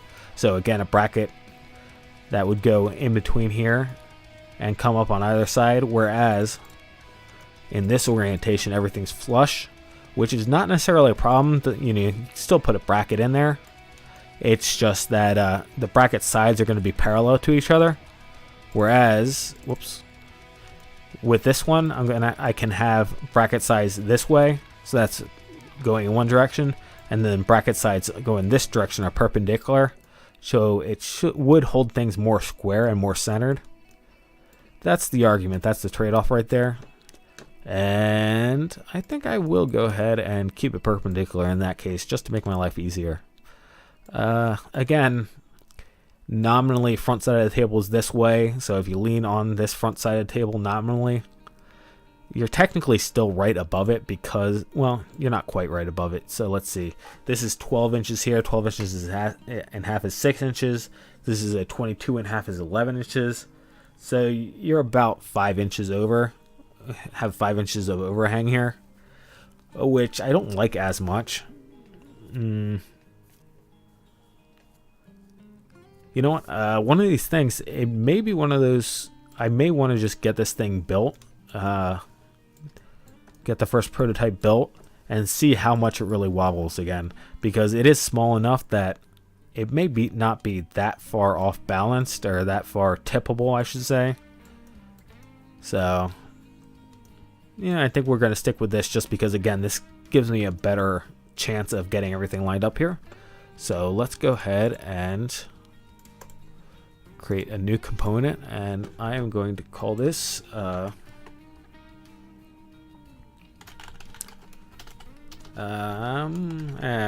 again, theme of this whole entire project is just everything's a freaking bracket. Bracket.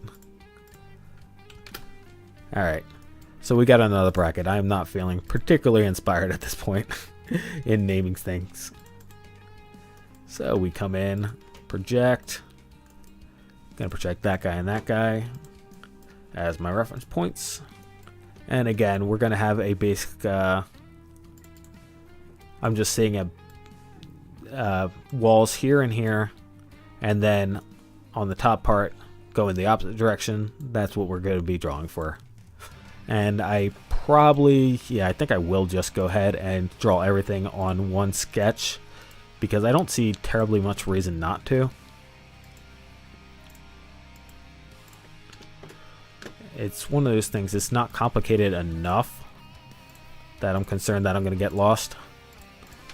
The only question will be how big I make everything, which probably is just going to be the same width as the boards itself, so 1 inch. And where is this? There it is. Get this lined up.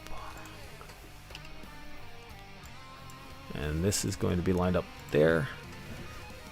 I drew more rectangles than I really needed, but that's okay. Actually, yeah, I decided that I drew way more rectangles than I actually needed. And I've decided that's not okay. So I'm just going to draw the one bounding box instead. We'll just do this instead.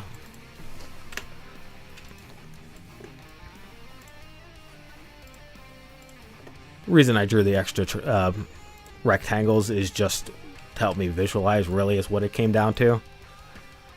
But it was way too much clutter. So this is just going to be 1 inch. And this is going to be 1 inch. Whoops. And this is going to be a square once I'm done here. Alright. And finish. So let's take a look at the base. Base is that direction, so we're going to come down. Actually, let's draw the center point in first, and we'll just continue with our wall thickness. So that's the center point, and then we want these guys coming down the edge.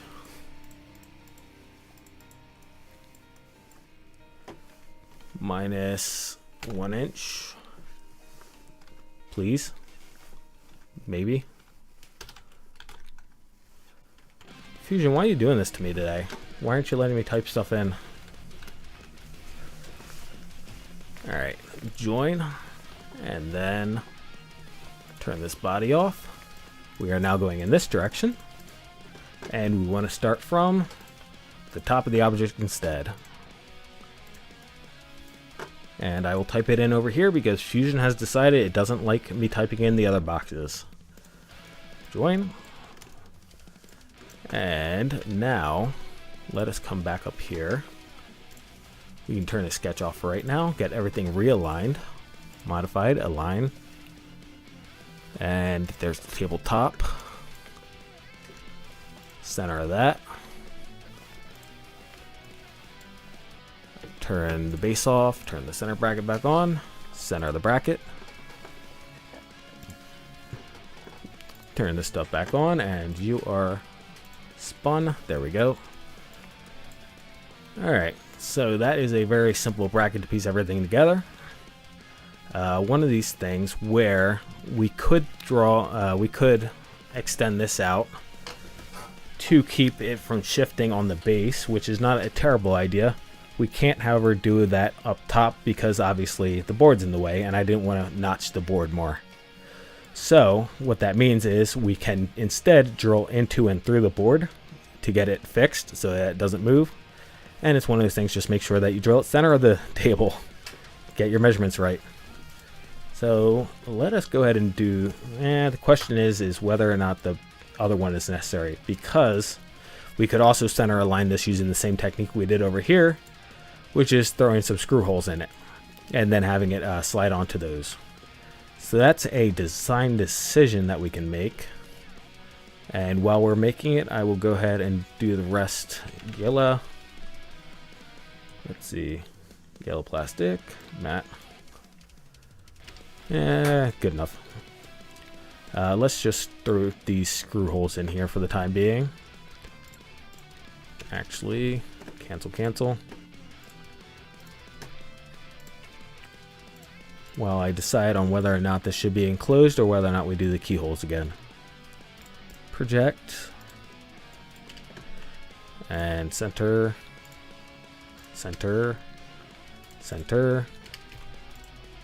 And actually, this one, just because it's so simple, I will go ahead and use the hole tool on this one. Don't need to get fancy with it or anything. So let's hop up here, hole tool, click it. And for the distance, because the 2, there we go. Extends 2, and let me turn, actually, we'll just click that. There we go. Alright, and that gives us our hole. The fact of the matter is that hole is half of 3/16 is 364 or 3/22 rather, towards the bottom, which is not nearly enough. Just doing math just to make sure I'm not going insane. So yeah, all right. And actually, rather than do math, I can just turn it off and take a look at it. One of those things, we have the option. The reason I'm saying all this, we had the option to extend this up more. We have 4 whole inches here, and I only went up 1 inch. So we could just as easily roll back here, right there, and instead of 1 inch, 4 inches, and that hole will auto update, as you can see, to right there. Oh, we don't have 4 inches. I keep on saying 4 inches. I keep on calling it a 4 inch because it's because I keep on calling it a 1x4. It's actually 3.25, right? Oh yeah, plus the extra 2 millimeters that we added on at the beginning of this stream. So anyway, it could look like that, and that would be more centered, but I don't think it's really necessary, so we will not. Well, actually, all right, I take it back. So here's the way it would be necessary.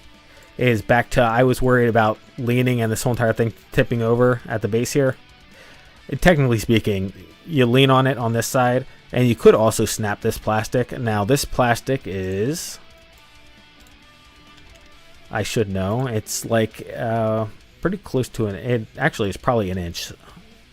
Okay, it's a little more than 1 inch. So it's a little more than 1 inch of plastic, which frankly is pretty tough, and you can always just add extra infill in to make it even tougher. Yeah, I think I'm pretty much alright leaving it like this. There's a balance between making it extra big to get extra plastic and just living with it. The other thing is that if I make this taller, then that actually gives more leverage on this top ledge if it does start tipping, because I'm going to have this leverage point here, and if the plastic gets the leverage at the top, then that's going to probably, I believe, put more pressure here than it is right now. Right now it's actually more likely, I think, to tear out in this direction. But regardless, I think I'm probably overthinking things at this point, and we're probably alright. So let's go ahead and mirror this up. Do I mirror this up? Do we really need screws in both ends? I don't think we do. 1 screw is enough. It's just there to hold it in place. Nobody's going to be taking a hammer to this and trying to knock it sideways. It's just there to keep it from accidentally slipping, is all it's doing. So that's where we're at with all that. So the only thing left is getting the slats up here. So let's throw a new component in here, and I'm gonna call this, I'm just gonna get the slats up here to start out with. So I'm gonna create a component called slats. I'm gonna come back up here, and which one do we want? I guess I'll just take the small slats, and And like before, again, because I might be doing stuff with these guys, we'll see, but I'm going to go ahead and boundary fill it, as I explained before, in order to make sure that any changes that I make are not propagated. And we can go ahead and take that, and the other, again, bonus is that we don't have to worry about, or rather, we don't have to worry about it being out here in the middle of nowhere. We can move it into slats so that it's hidden inside of the subcomponent. So let's modify align that to that, and go ahead and modify it again, align it rather against the end. Whoops, that is not align. Yeah, good enough. And it's one of these things, half a dozen in one hand. How exactly I want to go about centering this on this thing, there's again a couple different ways to go about centering it. I'll grab this and then I'll grab the center point of the base, since we have that guy. Construction, that guy. No, this is not the plane I want, is it? Nah, this isn't the way I want to do it to begin with. I take it back. I am just going to move this. Keep it simple, stupid. Move this. 22, 11 inches. 11 inches should be correct, I think. We can find out. Inspect.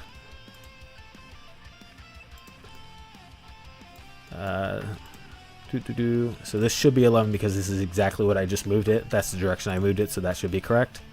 And then we'll check over here, and that's 11 inches on that side too. Yep, so I did my math correct. Good to know. And we just need to recolor it because we boundary filled, and we can turn the other stuff off. And then let's, just like we did before, pattern this guy along. Let's hop inside instead though, inside of slats, and do that in here. Pattern along path. That guy, select that angle. Actually, again, let's not get ahead of ourselves. Come up here to change parameters because we haven't imported any parameters yet, and we want the width. Pattern along path. Components, slat. Take that, and we want spacing. And the distance we want is a small slat ref plus, I'll just do 3 millimeters for right now, and we want to start at 0. And let's see how many we fit on here. Looks like it's 6, and we have a little bit of extra space for for the spacers on the inside. 3 millimeters that I put in there was originally for the spacers, but we'll see what happens. The other thing is that for this table, we may not even do spacers. We might go ahead and just throw more, throw something else on the edge here. Right now, yeah, we can think about it. Again, I like the idea. So here's something I haven't talked about yet. Is back to over here. Let us do over here, large table, and close this back up.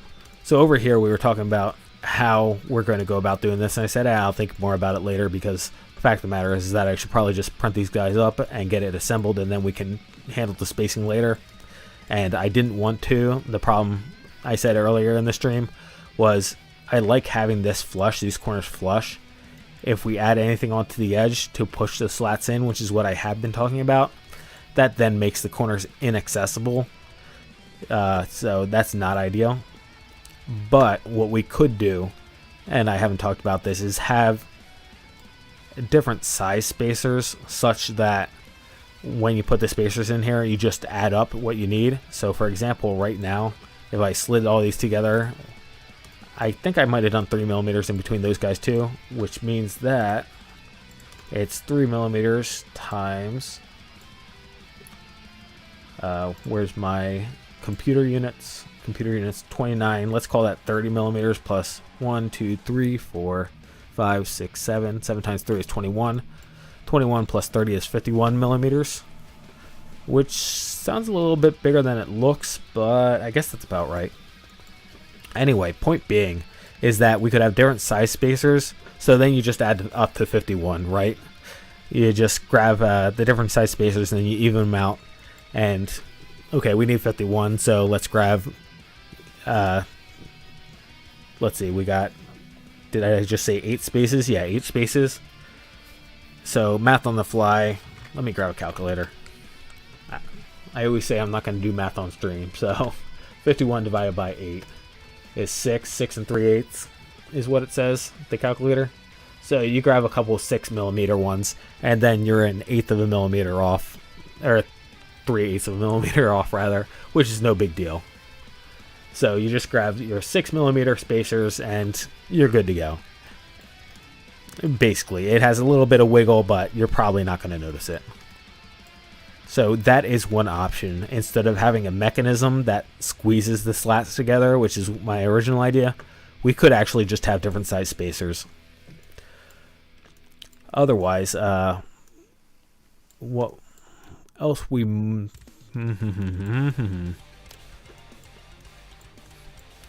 So the one thing I did like about having a clamping mechanism, which is what I had been talking about before and I'm trying to get away from right now by having those different size spacers, is by having active force pushing these things in, they don't really want to slide left and right. Right now, you know, you accidentally kick that and all of a sudden it's off the board. That was one thing I was trying to think of a good solution for before, and the best one, I haven't actually had a best one that I was really satisfied with yet, but it's something we're gonna have to think about. So one of those things, we got this whole entire thing basically done. Again, there's stuff I don't particularly like. For example, the base, I just threw a whole bunch of corner brackets on it and said, all right, it's good enough for right now. So I'll probably come back and revisit that one, but we got everything basically done. It's just a matter of what I actually like best, because again, most of the stream, most of the 2 hours I've been here has been me playing around with different ways to do things and then saying, okay, whatever, just do it this way. So I'm going to go ahead. 2 hour stream is nice, enjoyable, long. I am happy. I'm happy that this is, you know, very close to being done, with the exception of some specifics. For example, redesigning this to be something I'm actually happy with. But it is a heck of a lot closer done than it was before. The other nice thing that I didn't, you know, back to, I didn't particularly like that I had these vertically, and I only did it because I wanted more meat to bite into with these brackets. But the one thing that is nice about having the extra space in here is that you could actually throw some more plastic down here on the bottom and create a drawer. That is definitely an option. Now, obviously, the side table here, the point of this guy was that it was supposed to be disassemblable. You're supposed to take it all apart and be able to throw it in like a box or up in a corner somewhere and bring it back out the next time you need it. That was the selling point. No, Polybridge the game, or I know there's a Polybridge game I have not played, no, if that's what we're talking about. But anyway, yeah, even though I said all that with the disassembly, okay, so the game, I have not played Polybridge, no, the game. I played in bridge game that was very similar, like way long ago, long time ago, but I have not played any of the newer bridge games. Thank you very much. Thank you very much. Anyway, what I was trying to get out there was including a drawer in something that, you know, it's supposed to be broken down seems a little bit silly, so maybe it's a bad idea, but it is an interesting option, which justifies the these guys being vertically instead of horizontally and having this big old void in the middle here, it would justify the void in the middle. Although, you know, again, I could make the box and then the pieces, the box wouldn't be big enough. I take it back. I was going to say you could use the box to store the pieces in. That would also justify there being a drawer in here. But the drawer would not be long enough because it's constrained by the width of this to actually store these pieces, which it, you know, are constraining its width. So that's not actually a good argument, but one of those things. We'll think about what to do with it and whether or not I want to change this back to these guys laying down and simply redesign this part right here. Anyway, enjoyable stream. Got everything, well, got this pretty close to done. Again, just specifics is all it's down to. So very happy, and thanks for being here with me. And I hope you have a great and wonderful day, afternoon, or evening, wherever you're at in the world. And I will catch you next time.